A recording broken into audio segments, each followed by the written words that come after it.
Welcome back, everybody. Our final segment. David Martinek is here with Recycle Frog on Ask the Expert. We'll let you know where the events are this week coming up shortly, and keep in mind that you can always get in touch with Recycle Frog and talk to them directly in their offices downtown. We do have a couple more calls to get to. Lily is joining us on the phone this morning. Lily, good morning. How are you? Great. Yourself? Very good, thank you. Where are you calling from today?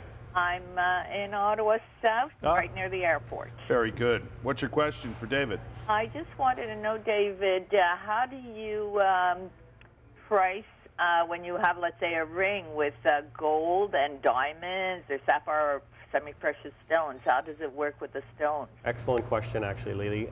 So there's a couple of things. When we look at an item, we have to determine whether or not there is a potential resale potential for that particular item. Right. When I look at things like this, where a simple wedding band that really there's no one that wants to purchase this. This is destined to go and get melted down. Gotcha. A clear example of something that goes and gets refined. If you have an estate piece, a ring that has some nice stones in it, that's something that we would consider putting on consignment and trying to sell on your behalf. Where we can get a lot more money because there are stones in it, because there's a lot more value. Yeah. The things that fall in between those two are rings that don't have any resale potential but have stones. We can pop those stones right out, give them right back to you immediately, and then we'll buy the gold from you. So there's basically three different categories. There's the straight to the refiner because there's no resale potential.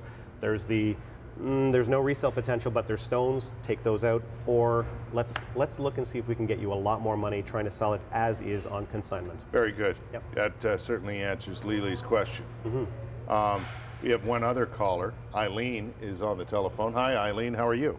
Fine, thank you. Very good. What's your question today? I have an 8-piece silver community plate, knives and forks and spoons. It's Lady Hamilton, and I wondered if it would be worth anything. That's a good question, Eileen. I've seen many of those sets, the flatware sets. Unfortunately, that set is actually plated silver. It's not solid sterling silver. In this case, I've got an example of something that says sterling right on the back, right, meaning it is solid sterling silver. There's a huge difference between the two. Really, a big difference. What Eileen has is something that has a very thin layer of silver on the surface, and underneath is either zinc or copper or brass or whatever the base metal is.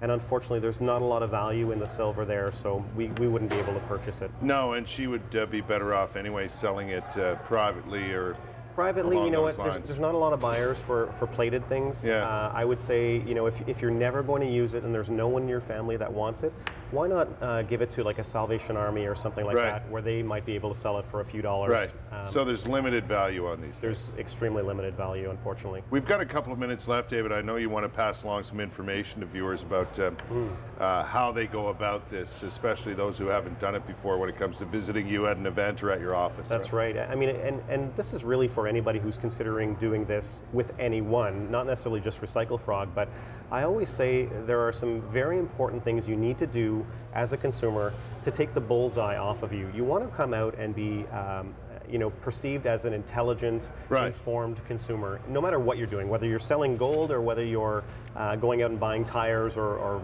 hiring someone to drywall your renovation or whatever. Right, right. So you want to ask intelligent questions. You want to certainly, the first thing I would say is everything that you've got, put out in front of you and start to sort it by its purity.